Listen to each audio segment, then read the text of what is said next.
In this short video, we'll show you how to add animation to your folding cartons in Studio.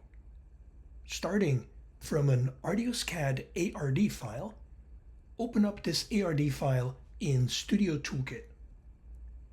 Here, we're going to use the new Fold and Animation feature to build in the animation.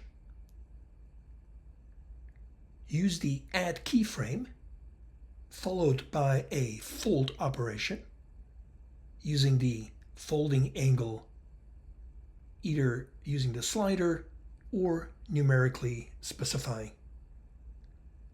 Let's speed up this process, and after folding all three angles, we now export this as a collada file. When placing this collada file in our scenes, by using the Load Scene,